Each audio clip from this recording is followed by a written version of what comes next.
Hey guys, welcome back to Cold Outdoors. Today we're going to be doing something a little bit different for this channel, and that's going to be making jerky. So today we just got some High Mountain Original Blend. This is not one I've personally made before, but I have tried it and I know it tastes really good. So I've got some venison here from a doe I got a couple months ago back in October, and just a few things I want to add to this jerky. Like I said, I know this tastes good, but these are some things that I really like to have in my jerky, so we're going to be adding those in today, and yeah, let's get started. So this particular jerky seasoning mix says it can do up to 10 pounds of meat. I personally like a stronger flavor, so I think I have somewhere around 8 pounds of meat here. We're going to measure it out here in a minute to see what it actually is. But so that's just something you can do to get a stronger flavor. Just either use a smaller amount of meat than what it calls for, or add different seasonings if you know what you like. So let's go ahead and get this weighed out and see what we have.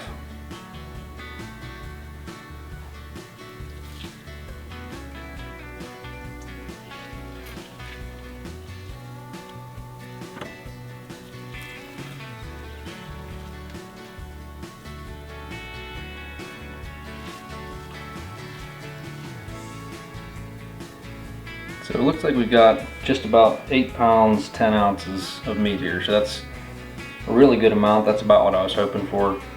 And I think this bowl is going to be just big enough to mix in, hopefully. I'd prefer to not have to split the seasonings in half and mix it in 2 different bowls. That is something I can do, but I prefer to just put all the seasoning in so that way I know I have the right amount. So let's go ahead and add the seasoning, and you do need about 1/4 cup of ice water for every pound of meat. So we have that right here. So we're going to go ahead and start adding in the seasonings, the cure, and then this extra stuff that I have. We'll see if it's all going to fit in this bowl, and then we'll start mixing.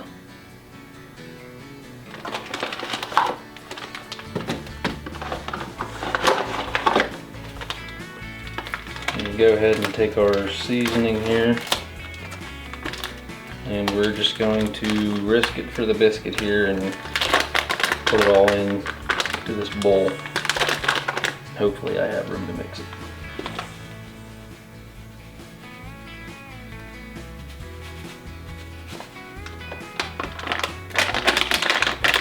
Something else to note with this, if you're doing straight muscle meat, like slices of meat, you can do, I believe, 15 pounds with this. So it does take more seasoning if you're doing ground meat. So that's just something to keep in mind.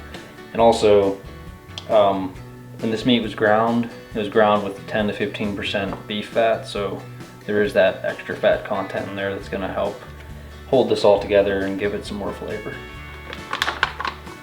Go ahead and add in our cure.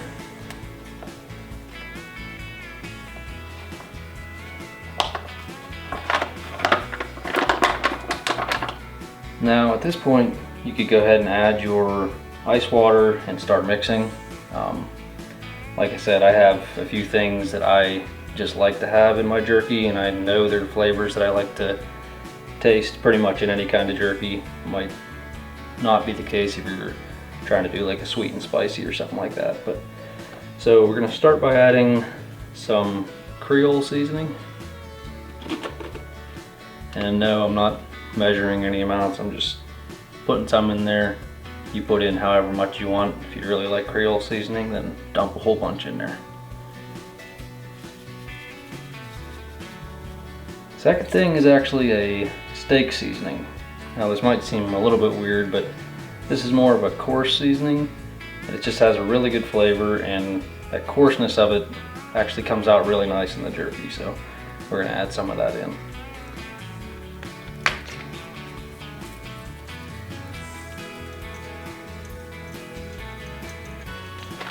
Third thing we're going to be adding is actually some brown sugar. This is something that I really like in jerky. gives it almost like a little bit of a sweetness. And I think that comes out really nice in most jerkies. So again, I'm not measuring. This is how much we had in the cabinet upstairs, so that's how much I'm putting in.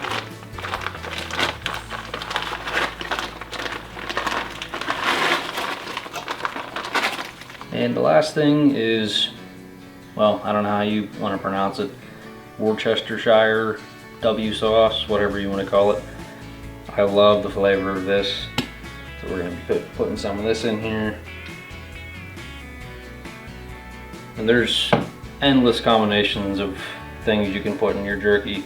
That's just kind of something you have to experiment with to find the flavor that you like best. So this is a good combination for me, and we're going to see how it works out with this High Mountain original blend. So let's go ahead and start mixing this up.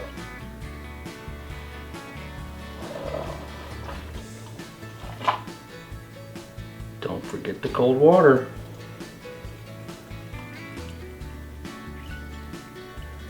Again, I had about 8 pounds, 10 ounces of meat, so I had about 2 cups of ice cold water there. So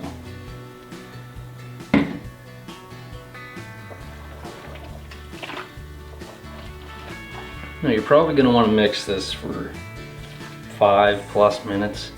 You really got to get that all the seasonings mixed and distributed throughout the meat really well. So don't skimp on this step, get it mixed up really well. And your hands probably will freeze, unless your meat's been sitting out of the freezer for too long. Once you get to the point where your hands are pretty well numb, you're probably about halfway done. If you see any red meat in there at all, it's definitely a sign you need to do some more mixing.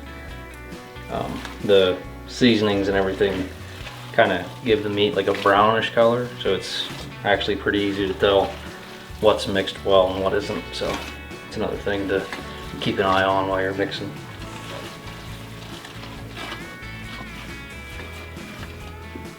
If you have a bowl like this with the, I don't know if it's rubber, what it is on the bottom there, but like a non-slip kind of thing on the bottom that makes it really nice for mixing. Ideally a little bit bigger of a bowl than this would be nice, but that non-slip part on the bottom definitely helps. I should have mentioned this before, but definitely take off any watches or wedding rings or anything like that before you do this, unless you want to spend 10 minutes cleaning those after you're done as well.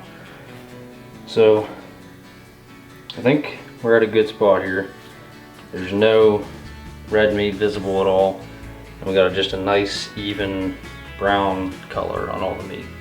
Typically with other seasonings, other jerky mixes that I've done, at this point I would go ahead and start loading up the jerky gun and shooting it onto the trays and get it into the dehydrator. Now with this, the High Mountain blend actually recommends putting this in the refrigerator overnight, and I think that's a really good idea. I've never done it, so we're going to go ahead and try it with this.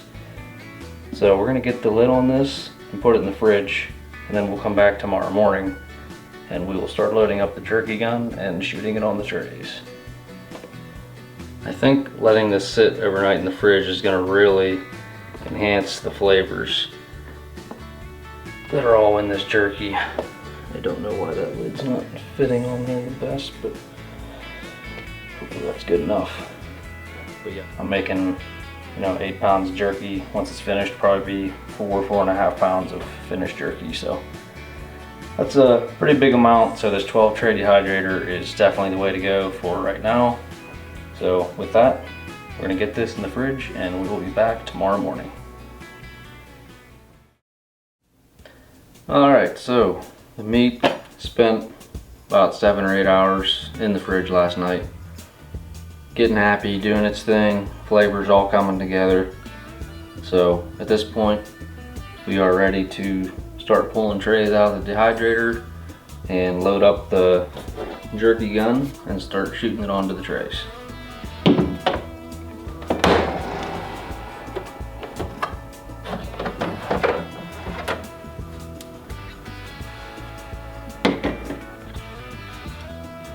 Couple things to mention here. What I like to do when I'm doing strips of jerky, I'll do one tray all this direction, and the next tray I'll do the other direction, and I'll keep going in that pattern. I think that just helps the dehydrator distribute the air and the heat better, so that's how I do it every time I'm making jerky strips. Also, you can definitely get an attachment for the front of these that has two different sticks coming out at the same time, but if you're not good at multitasking like myself, it's best to just have one so you can focus on that one and try to get a consistent size on all the sticks.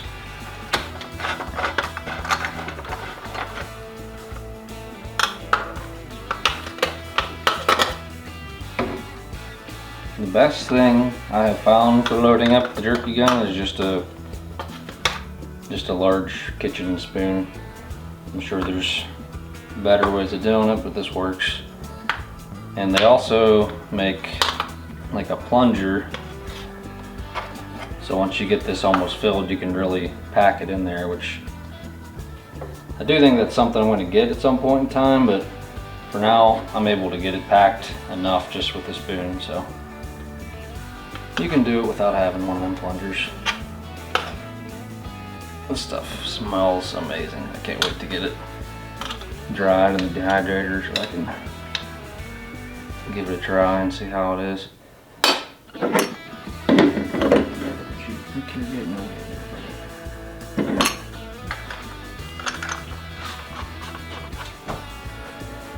Alright, at this point we can start shooting this onto the trays. And you're usually going to have to get a little bit of air out of there first. So what you're looking for when you're doing this is just a really nice uniform stick of jerky. If you're putting the stick of jerky on and you see that you're pulling it away and the jerky's not making it the whole way across the end of the nozzle there, then you're putting it on too thin. And if you see that the jerky's kind of almost starting to wrinkle up a little bit, then you're putting it on too thick. So you want to try to get nice and uniform, and that way it's all going to dry nice and evenly. And also you don't want to get it on too thick to where it's going to take a ridiculous amount of time to dry. And again, just trying to keep each stick of jerky the same, so that way you don't have to deal with the headache of pulling some jerky out 3 hours in, pulling some out 4 hours in. It just keeps it more consistent.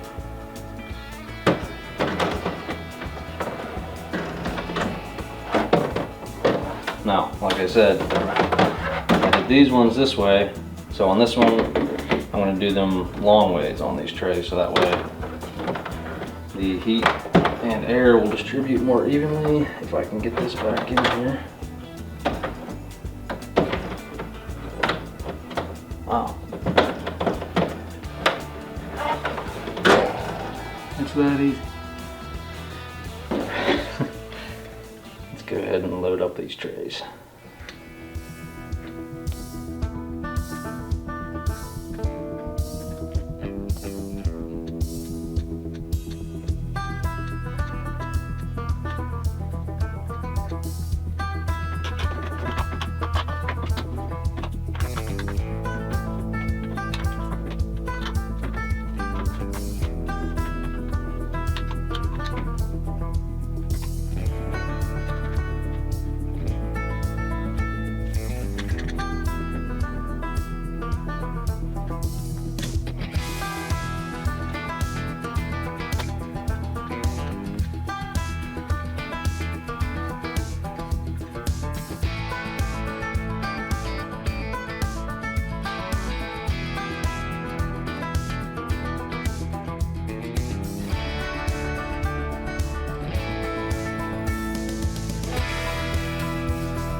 dehydrator is fully loaded up.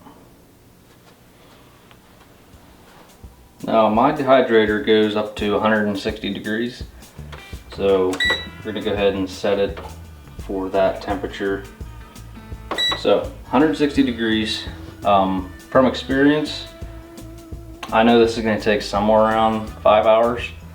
I would say anywhere from 4 to 6 hours is probably gonna be a pretty good guess when you're dehydrating at 160 degrees, as long as you put the jerky on similar thickness to what I did. So we're gonna go ahead and set this to 4 hours. That way I can check it. You don't wanna go too long, you know, you can always add more time, but once you dehydrate it too much, then it's not gonna be any good. So we're gonna set it to 4 hours and we'll check it at that time. At the 3 hour mark, I do like to take all the top trays out and put them in the bottom, put the bottom trays in the top. You shouldn't need to do that, but I've noticed that if I don't do that, the top ones definitely get drier a little bit quicker. So at the 3 hour mark, I just switch those around and it makes everything work out good.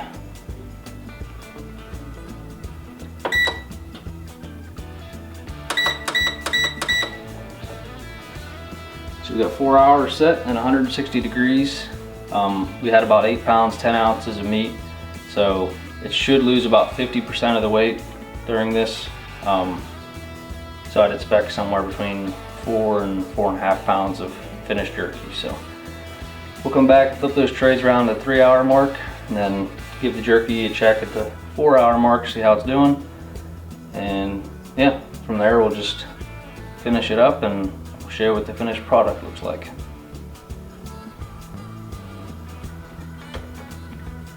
Alright, so the jerky has been in the dehydrator for about 6 hours now.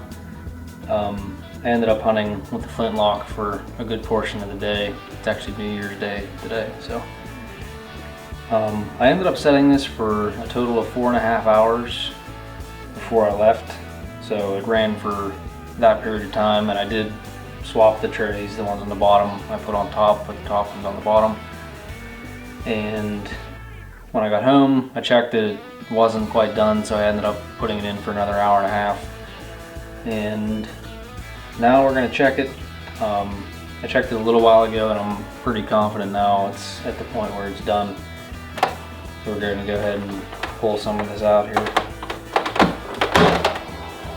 It's kind of difficult sometimes to know for sure when it's done, and especially when it's still hot from being in the dehydrator, that can definitely add some confusion to it, because it seems like, you know, that's too flimsy, so it can't be done. But once this cools, any fat that's in this jerky is going to harden, and then the whole piece of jerky is going to kind of stiffen up.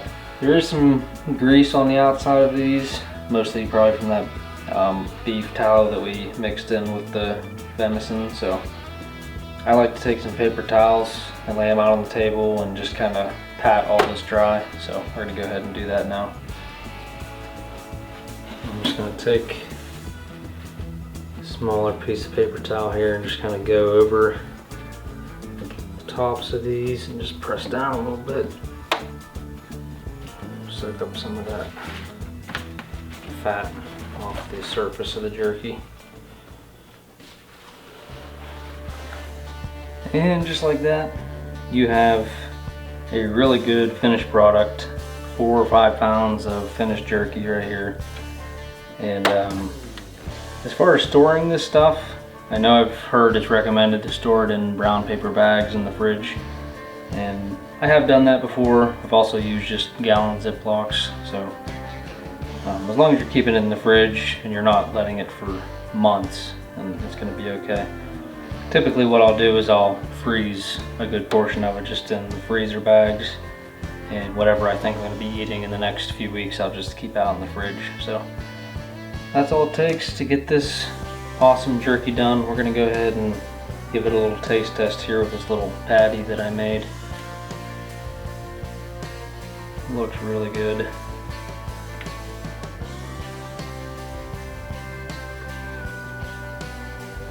That's good jerky right there.